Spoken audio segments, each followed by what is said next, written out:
बच्चों, आज हम कार्बन एवं उसके यौगिक के अंतर्गत पेंटेन के समावयवी बनाना सीखेंगे।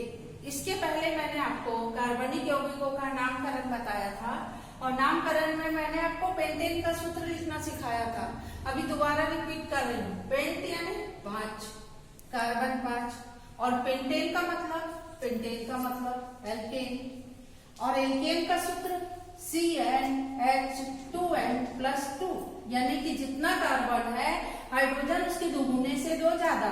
5 कार्बन है तो इसका दुगुना 5 दूनी 10 और 2 ज्यादा यानी 10 और 2 12। तो सबसे पहले आपने यहाँ क्या ज्ञात किया कि ये पेंटेन है। इसके आपको समावयवी बनाना है। तो इसके कितने समावयवी बनेंगे? कभी भी आप ये बात ध्यान रखना कि जितना कार्बन होता है उसके कार्बन की संख्या में से आप 2 घटा दो। तो 2 घटाओगे बचा कितना?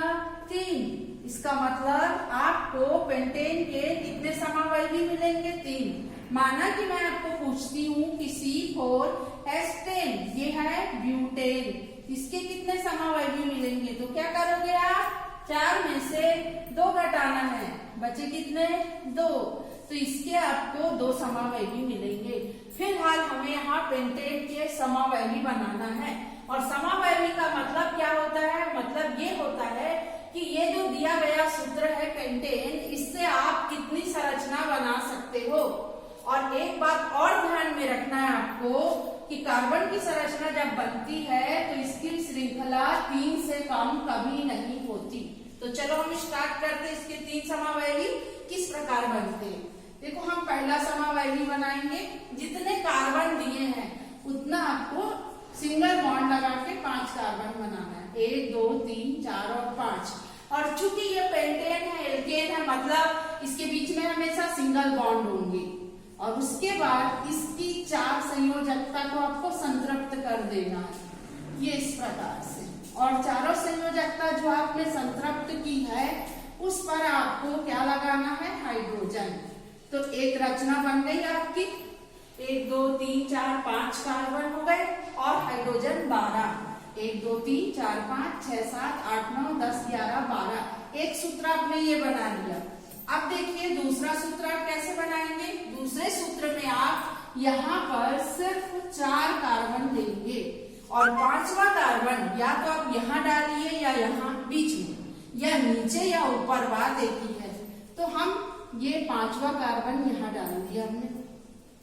अब आप हर कार्बन की संयोजकता पहले 4 करिए इस प्रकार से। और ये जो 4 संयोजकता हो गई, अब हर संयोजकता के ऊपर आप एक हाइड्रोजन लगाइए। ये आपने हाइड्रोजन लगाया, ये हाइड्रोजन लग गए। अब आप गिनिए 1 2 3 4 5 और हाइड्रोजन कितने हैं? 1 2 3 4 5 6 7 8 9 10 11 12। यानी कि आप सूत्र को बदलो, संरचना को बदलो, लेकिन ये सूत्र नहीं बदलना चाहिए। और इसका हम तीसरा समावयवी बनाते, ये देखिए आप। अब क्या करेंगे हम? कार्बन 1 2 3, पहले 5 की श्रृंखला थी, फिर 4 की आई, अब हमने कितनी कर ली? 3 की। तो चौथा कहाँ जाएगा? बीच में। और 5वां कहाँ जाएगा? यहाँ नीचे। और उसके बाद हम हर कार्बन की संयोजकता कितनी कर लेंगे? 4। और हर किसी में हम हाइड्रोजन लगा देंगे इसके चारों संयोजकता की तरफ। इस प्रकार आप इस सूत्र में देखिए कि कितने कार्बन है? 1 2 3 4 5। कितना हाइड्रोजन है? 1 2 3 4 5 6 7 8 9 11 12। ये 12 हाइड्रोजन है आपकी, गिन लो आप ध्यान से। और इन सभी का सूत्र एक समान है, C5H12। इस प्रकार आप देखते हो ये जो रचना आपको दिखाई दे रही है, संरचना, ये समावयवी संरचना कहलाती है। और इसका सूत्र कैसे लिखते हैं? अब आप देखिए पहला कार्बन कौन है यहाँ? CH3, फर्स्ट कार्बन, बीच का CH2, फिर CH2 और फिर CH2 और CH3। तो ये एक श्रृंखला बन गई। इसका नाम होगा नॉर्मल पेंटेन, क्योंकि ये श्रृंखला सीधी है, नॉर्मल पेंटेन। इसकी रचना बनाओ आप इस प्रकार से, देखते जाओ क्या मिल रहा है आपको। CH3, फिर सिंगल बॉन्ड क्या है? CH2, फिर CH2, फिर सिंगल बॉन्ड क्या है C और इसके साथ एक H, और इसके साथ ऊपर क्या लगा हुआ है CH3, और यहाँ पर है एक CH3। ये बन गया आपका आइसोपेंटेन। हम इसको क्या बोलते हैं आइसोपेंटेन, क्योंकि इसमें एक शाखा निकल गई। और इसकी संरचना कैसे बनाओगे, देखो इस कार्बन से कितने H जुड़े हैं 3, तो CH3।